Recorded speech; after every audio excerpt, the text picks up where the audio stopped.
देखिए मैंने ना बहुत छोटी उम्र से काम शुरू किया था, तो मुझे ऐसा लगता था जैसे मैंने अपने घर वालों के साथ इतना कोई लाइफ स्पेंड नहीं की। ओके। तो वो जो 3 साल 4 साल मेरी लाइफ के थे वो हमने बहुत मज़े किए। घर में बहनें, भाई मेरा दुबई चला गया था, वहाँ जॉब करता था, वो आता था, फिर अम्मी पापा हम सब, यहाँ तक कि ये होता था कि हम फजर पढ़ के और हम वॉक पे निकल जाते थे। ओके।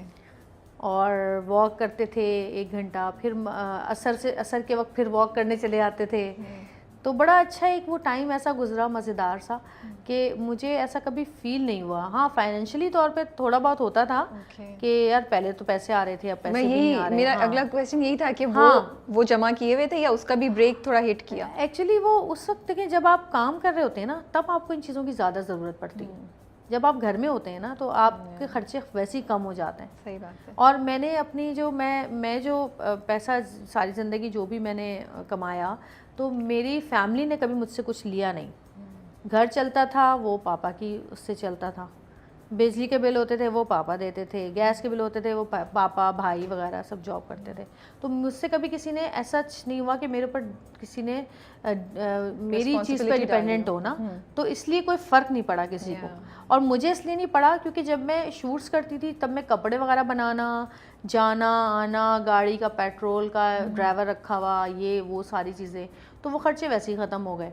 ये हुआ ना, तो इसलिए मुझे इतना फ़र्क नहीं पड़ा। अगर मेरे वजह से चल रहा होता घर ना तब हमें फ़र्क पड़ता शायद। तो ऐसा कुछ फ़र्क पड़ा नहीं, अल्लाह का शुक्र है। और मेरी जो सेविंग थी वो भी सेव ही थी, मैंने कभी वो निकाली भी नहीं। अच्छा, मैं एक इंटरव्यू आपका सुन रही थी तो आपने उसमें कहा कि दादी ने वादा लिया था जब आप एक्टिंग स्टार्ट करी थी कि वादा करो तुम कोई गलत हरकत नहीं करोगी, और आपने वादा लिया था। मेरी दादी फिर शादी पे भी अम्मा ने जब शादी का बोला तो उन्होंने कहा दादी ने वादा ले लिया था, तो मैं बहुत सीधी काम पे फोकस थी। लेकिन आपने उसके साथ एक और बात कही जो मुझे बहुत इंटरेस्टिंग लगी and I wanted to ask you कि उसका क्या मतलब था। आपने कहा कि खुद को भी इंसान को ना बहुत सी चीज़ों को रोकना पड़ता है जब आप उस माइंड फ्रेम से ही नहीं जा रहे कि हमने कुछ इधर उधर देखना है, हमने सिर्फ अपना काम करना है। तो आपका क्या कहना चाह रही थी कि एज एन एक्ट्रेस, क्योंकि मुझे लगता है ये आजकल की लड़कियों पे भी अप्लाई हो सकता है कि आपको अपने आप को एक सर्टेन तरीके से कैरी करना पड़ता है क्योंकि आप चाहते हैं किसी को गलत मैसेज ना दे दें। देखें मैं ये कहती हूँ कि इंसान खुद अगर ठीक हो तो वो किसी भी फील्ड में हो ना तो वो ठीक रहता है, और अगर वो खुद ठीक नहीं हो तो वो कितने ही अच्छे माहौल में हो वो कहीं ना कहीं से गंदगी ढूंढ ही लेता है उसमें भी।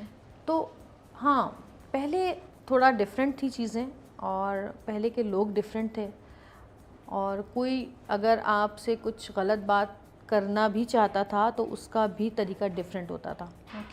जब आप अपना एटीट्यूड ही ऐसा रखते हो ना कि मैं बहुत अच्छी खुश मिजाज थी, ऐसा नहीं है कि मैं कोई मुंह बना के बैठी रहती थी शूट पे, मैं बड़ी अच्छी खुश मिजाज हर एक से बात करना, लेकिन मैंने कभी इस तरह के मजाक और इस तरह की चीज़ें किसी के साथ नहीं की कि किसी की हिम्मत हो कुछ कहने की। एक बाउंड्री आपने क्रिएट की हाँ, थी। क्योंकि ये आपके अपने रवैये पे मुनहसर होता है कि आप सामने वाले को कितना वो कर रहे हो, इजी फील करा रहे हो, ये वो कितना कंफर्टेबल है आपसे कोई भी बात करने के लिए, ये था। तो और दूसरी चीज़ ये मैंने सबको झूठ बोला हुआ था कि मेरी ना मंगनी हुई है। आपने ये मेरी दोस्त ने मुझे मशवरा दिया था कि सुनो तुम बस सबको बोलते ना मेरी मंगनी हुई है तो कोई तुमसे ऐसी बात ही नहीं करेगा। मैंने कहा हाँ ये ठीक है। तो ये सबको ये मैंने कहा हुआ था। तो उसके बाद जबकि ऐसा कुछ था ही नहीं, तो फिर उसके बाद ये हुआ कि बहुत सारे लोग ऐसे भी थे कि यहाँ पर कि जो आपको आपकी पर्सनैलिटी की बिना पे आपको काम देते हैं। कि आप कुछ अगर उनको फ़ायदा दे रहे हैं तो वो आपको फ़ायदा देंगे वरना नहीं। इंटरेस्टिंग। ये भी होता है ना, हर जगह ऐसा होता है। तो उधर से बहुत सारी चीज़ें भी हो रहा था, उस वक्त भी ये था। तो बहुत सारे ऐसे कैरेक्टर्स, ऐसे रोल जो मेरे हाथ से निकले वो इस वजह से भी निकले, और मुझे उसका कोई गम नहीं है। आपने जवाब में कुछ नहीं कहा, आपने उनको कोई फ़ायदा नहीं पहुंचाया। हाँ, क्योंकि मुझे उसका कोई गम नहीं है। तो बहुत सारी जगहों पे ऐसा भी हुआ कि मैंने वो कैरेक्टर, एक मुझे अच्छा रोल मिल गया और उसके बाद उन्होंने एक्सपेक्ट किया कि शायद हमने इतना बड़ा रोल दिया है तो पता नहीं ये तो हम जो कहेंगे वो हमारे वो ताबे हो गई और ये हो गया वो हो गया। तो वहाँ पे भी मैंने उनको शटअप कॉल दे दी। तो उससे ये हुआ कि आप देखें बहुत सारी चीज़ें आपको ना शैतान वरगलाता है ज़िंदगी में, आपको आपके फ़ायदे दिखाकर कि तुम ये कर लोगे तो तुम्हें ये फ़ायदा मिलेगा। उस वक्त आपको अपना ईमान अपनी वैल्यूज़, अपनी फैमिली, ये जो सारी चीज़ें हैं ये आपको बताती हैं कि आप क्या हैं। और फिर आप उन चीज़ों को रोक कर उन चीज़ों में अपने आप को स्ट्रॉन्ग रख के आप आगे बढ़ते हैं। क्योंकि इंसान है ना, सोच आ ही जाती है। और मुझे लगता है कभी कभी ये भी हम सोचते हैं एक दफ़ा तो है, छोटी सी तो चीज़ है, क्या फ़र्क पड़ेगा, लेकिन वो ही आपको नहीं पता होता कि वो आपको किस डगर पे चला पड़ेगी। मैं तो हमेशा ये कहती हूँ कि कोई चीज़ में आप फंस जाओ तो आप सिर्फ ये देखो कि इस चीज़ का फ़ायदा क्या है और इसका नुकसान कितना है। अगर फ़ायदा कम है और नुकसान ज़्यादा है तो आप क्यों कर रहे हो वो चीज़। सो अगर मैं थोड़ा सा पूछूं, अगर आप बताना चाहें, if you are okay with, तो आप जो कह रही हैं कि वो एक्सपेक्ट कर रहे थे, तो वो क्या एक्सपेक्टेशंस थी उनकी, कि कोई इनअप्रोप्रिएट किस्म की आपसे वो एक्सपेक्टेशंस नहीं, ऐसे ही ऐसे कुछ वो उनकी हिम्मत किसी की ऐसी होती नहीं है कि आप बोलें। वो बस ये होता है कि अरे रात को क्या कर रहे हैं, वहाँ पे शो प्रोग्राम है, वहाँ पे वो है, पार्टी है, डिनर है, ये वो। तो मैंने कहा सॉरी, मैं पार्टीज डिनर्स नहीं अटेंड करती, और मैंने कभी नहीं किया शादी से पहले आज तक। आप कहीं मेरी कोई पिक्चर नहीं देखेंगी, कोई, मैं इतनी सोशल थी नहीं, मैं थी बहुत बोरिंग। लेकिन वैसे तो आप बहुत, वैसे मैं हूँ, लेकिन मैं अपनी, देखिए अभी भी मेरे साथ ये प्रॉब्लम है कि मैं उन लोगों के साथ जाती हूँ, सबसे मिलती हूँ, बैठती हूँ, लेकिन मुझे पता है ऐसा लगता है जैसे मैं अपना टाइम ज़ाया कर रही हूँ इन लोगों के साथ। मुझे ना खाली लोगों के साथ बैठना अच्छा नहीं लगता, जिनकी बातों में कोई डेप्थ नहीं होती, जिनकी बातों में कोई कहते हैं ना कि वो एक डब्बा बस बज रहा है, पत्थरों का डब्बा नहीं, आवाज़ होती है बस खाली, कोई मैसेज नहीं होता, कोई चीज़ नहीं होती, कुछ आप वहाँ से लेके नहीं उठते।